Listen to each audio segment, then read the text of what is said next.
This is my first video. I was hiking through the forest and I had these ideas and I just had to capture them. There's a lot of gems in what I have to say in here. And if you watch all the way to the end, I will tell you about what I'm building this channel to be.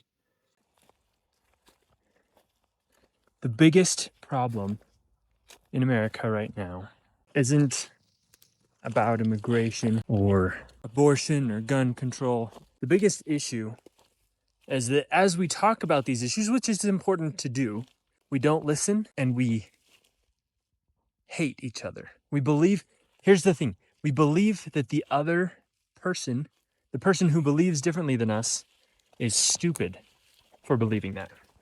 That is the biggest issue that we have right now. And that's what led to Charlie Kirk getting shot. We can't listen to each other. We can't understand each other. It's just, no, you're stupid. I can't understand how you would believe that. But there's a couple of solutions. And I'm going to see if I can explain them. There's one that's getting passed around a lot. That's good. And I think we ought to work towards it. There's also a couple other ones that I haven't heard yet that I want to share. The first one is we just need to listen. We need to care about each other.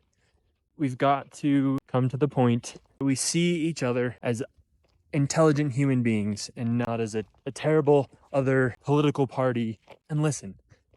Because at the core, we want the same thing. We want kids in school to be safe. We want people to have freedoms, and we all want to be safe. Now, that's got to be an internal choice for us to do that, to make that change. There's some other things we can do at a political level. We've got to change our dialogue, not just with each other and online. There's pros and cons for everything. Give me some feedback and help me see the cons for what I'm about to explain, because I see a lot of pros. Ranked choice voting. Say next election, we have J.D. Vance running for Republican president, and then we have Kamala Harris running from the Democrats, and then say Hank Green, which Hank Green, you should run for president. Say Hank Green is running as an independent. I want to vote for Hank Green because I like his ideas. Even though I lean right and agree with some of the ideas of J.D. Vance, I don't like the way he's polarizing.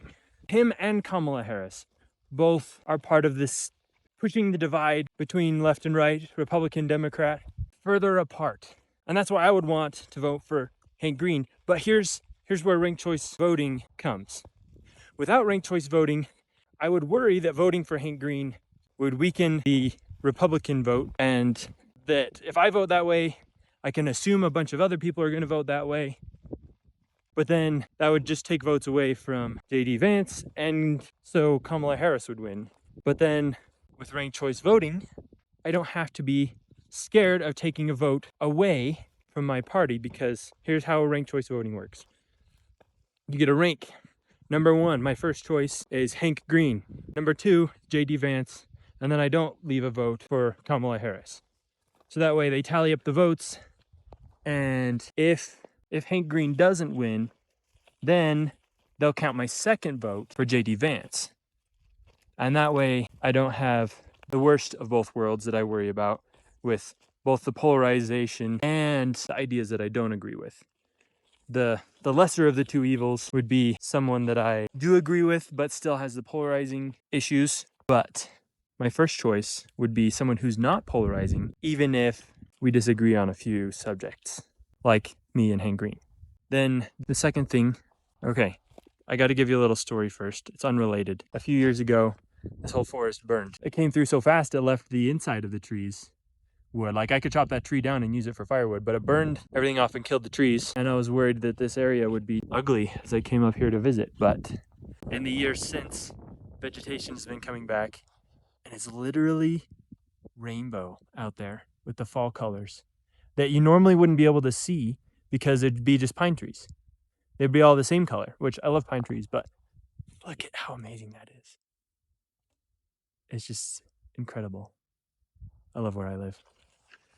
So the second thing is term limits for Congress. So House of Representatives and senators right now, at least on a federal level, can be elected over and over and over. This gives them time to create little groups and push their narratives, which if they're pushing for good things, that's good. But that same polarizing force happens because they don't just get to vote their own conscience. What happens when they're in there for a while is they have to push to the more extreme side of what their political party believes in order to secure their vote for the next election. And so they're even voting against their own conscience sometimes just to make sure they keep their seat. But if they know they're going to lose their seat anyway, their time is up, they've served their terms, they can vote their conscience. So I think three terms. This gives a higher turnover, more people, more perspectives will be going through Congress, and that will be better for all of us. We get more say in the things we want, and people that are more concerned for where our country's at rather than someone concerned about their career, trying to make a career out of it. I don't think these government positions should be a career thing. I think you should serve your country for a time and then go back to another job. So you come from an experience of a job like the rest of America, you're living that life, and then you serve your country, understanding Americans because you are one, instead of just being in politics and you're kind of insulated from the rest of American life. How many politicians have worked manufacturing jobs? How many politicians have done things outside the legal system? It's not a lot. I want to see school teachers, science teachers, history teachers, machinists, farmers, cowboys. I'm not saying that that's not happening in Congress, but I want to see more of it. Those are people like me. They're not some DC politician that is playing with chess pieces that put money in their wallet, and so they don't care as much about the people that they are making choices about. So those are the two things from a legal standpoint that can fix this issue in America. And at this point, I don't see anything wrong with these ideas. I don't understand why they haven't been implemented. So please give me some feedback and tell me why this hasn't happened yet. I already talked about internally, we got to care about each other. We got to listen. And then also the way we use social media. I don't think there's a feasible way to restrict how social media is being given to us. We can't force these social media companies to only let people onto social media for half an hour a day, because that would be like telling your local grocery store, oh, only sell up to like $300 worth of product a day. Then after that, you have to stop. Like, no, they're trying to sell to make money.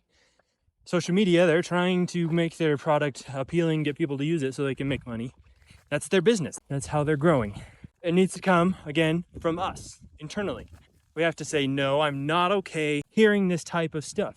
I'm either going to take a break and come outside, or I am going to train the algorithm intentionally and have it feed me stuff that is more uplifting and more unifying for us as a country. We got to stop the hate, guys. It makes us feel like we have permission to hurt people that disagree with us. It should never be that way. We should be able to disagree safely. And that's what Charlie Kirk believed in. That's what I believe in. That's what we should all believe in. Even if we believe differently on those issues, it's okay to disagree. It's not okay to hurt, to hate. But we need to allow this freedom of speech so we can have these discussions without fear. I think I'm lost. I don't know where my car is. Another important perspective to have. There's no such thing as an entirely bad person or an entirely good person. Except for Jesus and Satan, it's a spectrum, and it always will be. I've got things bad and good about myself. Adolf Hitler has bad and good things about him. If we can admit to ourselves that that is true, I think that opens us up to be able to love the people we disagree with, instead of putting them all the way in the opposite bucket and saying, oh, they're entirely bad. This happened with Columbus. Years ago, we used to learn in school that Columbus was a great guy. He helped pave the way to come to America. And then now I'm hearing people get taught that he was an evil terrible pirate that came and tortured the Native Americans. So at first he was in this good bucket, and now all of a sudden he's in this bad bucket, but really he's somewhere in between.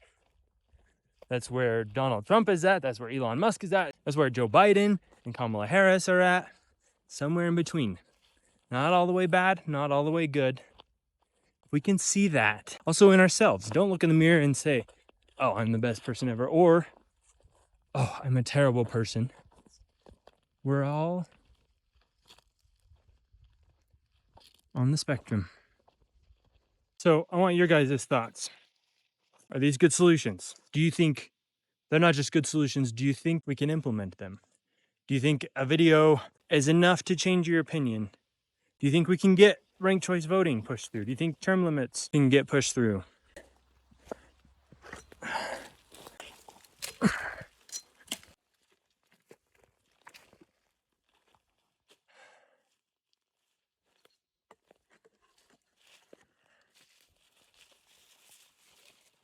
What do we do? Can we solve this? Can we come back together without things getting worse?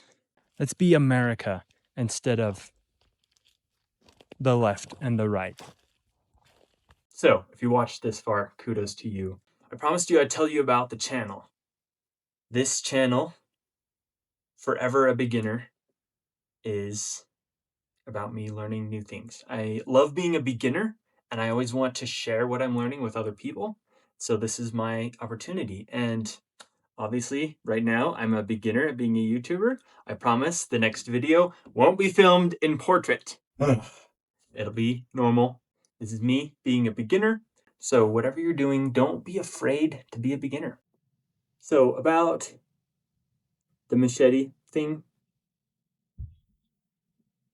this is my machete that I found in the dirt several states away.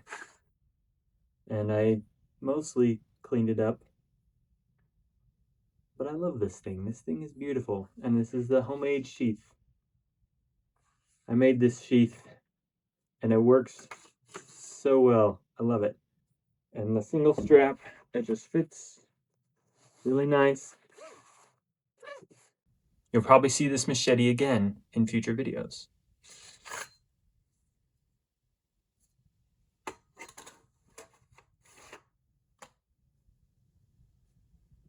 Don't be afraid to be a beginner.